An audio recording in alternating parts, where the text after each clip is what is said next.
सरकारी ससुराल। सवेरे सवेरे अपने चेहरे पर पैक लगाए कीर्ति शीशे के सामने बैठी हुई थी। ये क्या, तू फिर लिपापोती करके बैठ गई। बासमती चावल के दाम पता है मुझे, मोटे चावल भी तो है रसोई में, वो ले लेती। तो वो मुझे कैसे पता होगा मम्मी, अब तो लगा लिया ना। ये रील्स देख देख कर न जाने रोज़ तो क्या क्या करती रहती है। कभी चावल भिगो देती है तो कभी दाल, पर उससे खाना नहीं बना सकती। अपने चेहरे पर लगा कर बैठ जाती है। अरे मुल्तानी मिट्टी भी तो आती है 10 रुपए की इतनी सारी, उसे ही लगा लिया होता। अरे मम्मी, मतलब स्किन केयर भी ना करे क्या आदमी? और अभी मैंने पैक लगाया है, मुझे कुछ मत बोलो वरना फेस पर झुर्रियाँ आ जाएगी। जितना मन लगाकर तू ये सब करती है ना, उतना ही मन लगाकर अगर तूने पढ़ाई की होती तो आज पूरा कॉलेज टॉप करके बैठी होती। कॉलेज टॉप करके क्या करना है मम्मी? नौकरी करनी है, पैसे कमाने हैं। नहीं ना, वो तो मेरे पास ऐसे ही आ जाएंगी।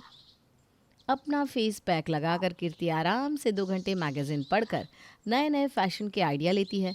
फिर नहा धोकर तैयार होकर हॉल में आती है और उसी वक्त घर पर आती है मोहल्ले की विमला। अरे पुष्पा, कहाँ है तू? आंटी जी, मम्मी घर पर ही है, अभी बुलाती हूँ। लीजिए, मम्मी भी आ गई।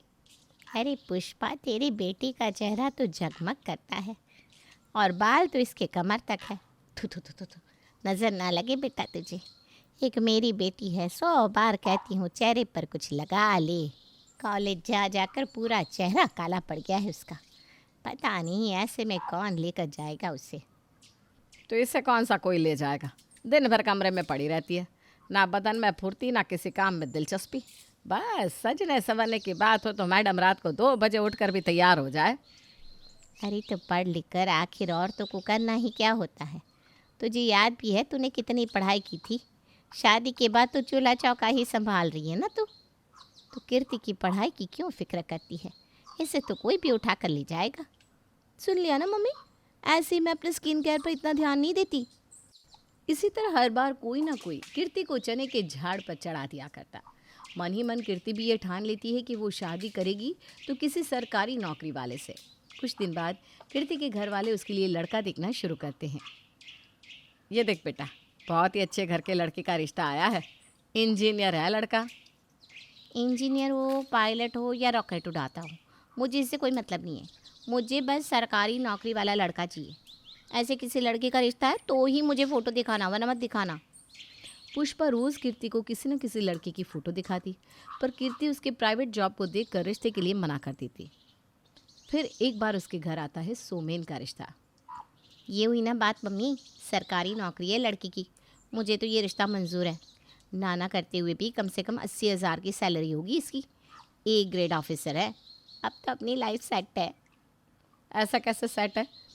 कवारी लड़की के लिए तो 75-100 लड़कों की तस्वीर आती रहती है, तो क्या बिना घर परिवार देखे सरकारी नौकरी देखकर हाँ कर दे? मेरी किस्मत के आगे अड़चन क्यों बन रही हो मम्मी? सरकारी नौकरी वालों की क्या लाइफ होती है पता भी है तुम्हें? हर 7 साल में उसका ट्रांसफ़र होगा। कभी इस शहर में रहूँगी, कभी उस शहर में। ऊपर से रिटायरमेंट के बाद पेंशन, फ्यूचर की कोई टेंशन नहीं रहेगी। अब पापा को देख लो कितनी प्रॉब्लम होती है। जो पैसे सेविंग करके रखे थे उसके इंटरेस्ट से हमारा घर चलता है। इससे अच्छा लड़का नहीं मिलने वाला तुम्हें। शादी की बात चला दो मम्मा। कीर्ति हाथ धोकर इस रिश्ते के पीछे पड़ जाती है। पुष्पा लड़के वालों से बात चलाती है और उन्हें तो कीर्ति पसंद आनी ही थी। 1 महीने के अंदर कीर्ति की शादी सोमेन से हो जाती है और शुक्ला परिवार की बहू बन के कीर्ति उनके घर आ जाती है। बस 2 दिन की बात है, फिर जहाँ सुमेन रहते हैं वहाँ मैं चली जाऊँगी। फिर ना ससुराल में रहने की टेंशन, ना सास ससुर की सेवा की बात। खुद में क्या बात कर रही हो कीर्ति, ज़रा अपनी भाभी से भी बात कर लो। नहीं नहीं भाभी, वो इस घर को छोड़कर जाने का मेरा मन नहीं कर रहा। आखिरकार यही तो मेरा ससुराल है। पर क्या कर सकते हैं, इनकी सरकारी नौकरी है तो मुझे जाना तो पड़ेगा ही। ऐसी कोई बात नहीं कीर्ति, यहाँ तो प्राइवेट नौकरी वालों को भी अपना घर छोड़कर कहीं बाहर जाना ही पड़ता है। तुम्हारे भैया कौन से यहाँ रहते थे, शुरू से ही वो बाहर ही रहेंगे। अब जाकर उन्हें अपने शहर में नौकरी मिली है तो मैं अपने ससुराल आई। चल, अब ये सारी बातें बाद में करेंगे, पहले तू अपनी पहली रसोई की तैयारी कर ले, वरना मम्मी जी नाराज़ हो जाएंगी ना। पर भाभी, मुझे तो चाय के अलावा कुछ भी बनाना नहीं आता। मतलब वो रोके कि वक्त का खाना तुमने नहीं बनाया था? चलो कोई बात नहीं, तुम सब्जियां काटो, खाना मैं बना लेती हूँ। और नई बहू की पहली रसोई में उसके बदले खाना उसकी जिठानी बनाती है। बने बनाए खाने को बाहर ले जाकर कीर्ति सभी को परोस देती है। खाना कैसा लगा मम्मी जी? खाना तो बहुत अच्छा बनाया है बहू तूने।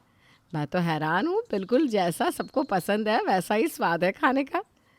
ऐसे कैसे तूने इतना सही अंदाज़ा लगा लिया बेटा? वो क्या है ना मम्मी जी, मैंने कीर्ति को बता दिया था कि घर में किसे क्या और कितना पसंद है। बहुत अच्छा किया बड़ी बहू तूने कि कीर्ति को साफ समझा दिया। अब हमें दिक्कत नहीं होगी। अब आपको दिक्कत कैसे नहीं होगी? मैं कुछ समझी नहीं मम्मी जी। मैं तो यहाँ बस 2 दिन के लिए हूँ ना। एक गवर्नमेंट एम्प्लॉय की बीवी हो तुम कीर्ति, इतनी तो रीजनिंग लगाया करो। मम्मी ये कह रही है कि वो हमारे साथ पटना आएंगी। तो फिर पापा जी? अच्छा, पापा जी को भाभी संभालेंगी। हाँ, कुछ दिन तो मैनेज कर ही लेंगे पापा जी मम्मी जी के बिना। इसी बहाने मम्मी जी पटना घूम भी लेंगी। थोड़ी तो अकल लगा ले बेटा। तेरे ससुर जी की कल ही रिटायरमेंट हो गई है, तो वो अपने पोस्ट रिटायरमेंट के दिन अपने छोटे बेटे के साथ गुजारने वाले हैं। ये सुनते ही कीर्ति की हवाई उड़ जाती है। कहाँ वो अपने पति के साथ अकेले रहने के सपने देख रही थी, और कहाँ अब उसकी सास उसके साथ नए शहर में आने वाली थी। हे भगवान, बस यही बाकी था क्या? मेरी लाइफ में कोई प्राइवेसी नहीं रहेगी। मम्मी जी सामने रहेंगी तो मैं जीन्स भी नहीं पहन पाऊंगी। वही साड़ी, वही सर पर घूंघट, सास ससुर पति सबका खाना बनाना, और मुझे मुझे तो खाना बनाना आता ही नहीं। 2 दिन बाद ही सोमेन को अपनी ड्यूटी ज्वाइन करनी थी, इसलिए दिल्ली छोड़कर कीर्ति को अपने पति के साथ पटना निकलना पड़ता है। पटना पहुंचने के दूसरे ही दिन सुबह 5 बजे जब कीर्ति आराम से हाथ पैर फैलाकर अपने कमरे में सो रही थी, सोमेन उसे जगाते हुए कहता है, अरे अब उठ भी जाओ कीर्ति, कितनी देर सोगी? ज़्यादा सोना is not good for health. चलो मैं वॉक पर जा रहा हूँ। क्या? वॉक पर? मतलब अच्छा, वॉक पर। हाँ हाँ, मैं वॉक छत पर कर लूँगी। पापा मम्मी को अकेले छोड़कर ऐसे वॉक पर जाना ठीक नहीं लगता ना। मेरे पापा रिटायर्ड ऑफिसर है, उन्हें तो हमेशा से ही 4 बजे उठकर जॉगिंग करने की आदत है। पापा मम्मी बाहर रेडी बैठे हैं, तुम्हारा इंतज़ार हो रहा है। जल्दी से जॉगिंग सूट पहन लो और फटाफट बाहर आ जाओ। कीर्ति को ना चाहते हुए भी तैयार होकर सुमन के साथ वॉक पर निकलना पड़ता है। 1 घंटे के बाद, 4 किलोमीटर की रनिंग के बाद कीर्ति पूरी तरह थक चुकी थी। जैसे ही वो घर लौटकर सोफे पर बैठती है, जा बहू अपने पापा जी के लिए उबले हुए चने खीरा ककड़ी मिलाकर ले आ, और ऊपर से चाट मसाला डालना मत भूलना। और आप चाय नहीं पियेंगी क्या? बहू एक काम करो, साथ में चाय भी चढ़ा लेना। मैं भी नहाने जा रहा हूँ, 8 बजे आज रिपोर्ट करना है मुझे। मेरे लिए पराठे बना देना कीर्ति, और साथ में आलू प्याज की सब्जी। शादी में वैसे भी इतना तेल मसाला खाकर मेरा तो पाचन तंत्र ही गड़बड़ा गया है। काहे का साज सिंगार, काहे की खूबसूरती। इतना सब सुनकर तो कीर्ति के होश ही उड़ गए थे। अपनी सास के लिए चाय और ससुर के लिए सलाद तैयार करने के बाद कीर्ति सबसे पहले अपनी जेठानी को कॉल लगाती है। प्रिया अपनी देवरानी की प्रॉब्लम सुनते ही कहती है, अच्छा रुक, तू घबरा मत, वीडियो कॉल कर रही हूँ मैं, तू रिसीव कर।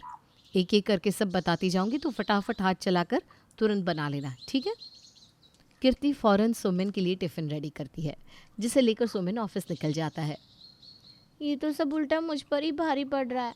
रसोई में बर्तन भी पड़े हैं, कपड़े भी धोने हैं, झाड़ू पोछा कितना कुछ है। यहाँ तो कोई नौकर भी नहीं है। आज मम्मी जी से नौकर रखने की बात कर लूँगी। इसी तरह दिन भर अकेले काम करती रही तो मैं तो बिस्तर पकड़ लूँगी। कुछ देर बाद झाड़ू लगाती हुई कीर्ति धीरे धीरे अपनी सास के करीब पहुंचती है कि तभी उनकी पड़ोसन सीमा वहां आ जाती है। अच्छा, तो आप लोग हैं सुमेन के परिवार वाले। मानना पड़ेगा दीदी, बहुत ही अच्छे संस्कार दिए हैं आपने अपने बेटे को। ना ही किसी से बेकार का मतलब रखता है, ना ही कोई झंझट में पड़ता है।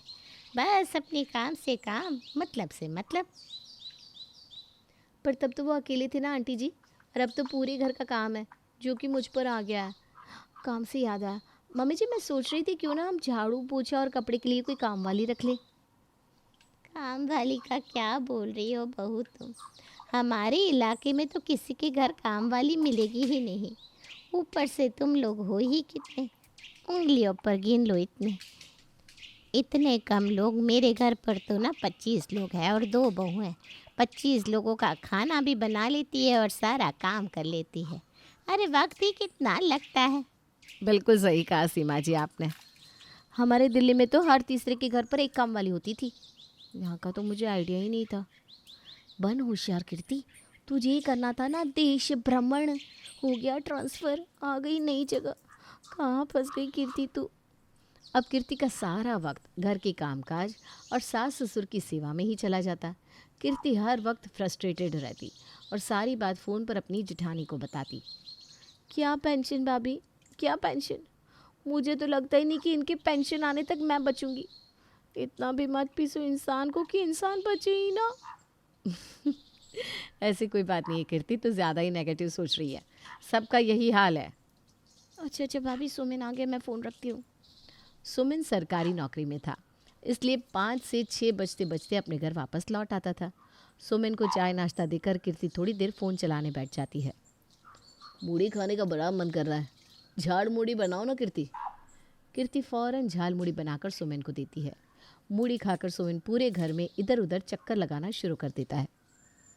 ओहो, ये बताओ, ये सफाई हो रही है हैं कीर्ति? सोफे के नीचे देखो तो कितनी गंदगी है। इतना पैसा लगाकर इसलिए सोफ़ा लेकर आया था क्या मैं? सोफ़ा कवर देखो, ये पिछले हफ्ते जो पापा जी से चाय गिरी थी उसके दाग भी अभी तक वैसे के वैसे ही है। करती क्या हो तुम दिन भर? जब से आया हूँ फ़ोन ही चला रही हो। घर पर आराम नहीं करती, बहुत सारे काम होते हैं घर पर। दिन भर के काम करके अब तो बैठी हूँ मैं। आपका क्या है, जॉब से जल्दी आ जाते फिर आपको हर चीज़ में उंगली करनी है। ये किस लहजे से बात कर रही है तू अपने पति से? है इसलिए लाए थे क्या हम तुझे?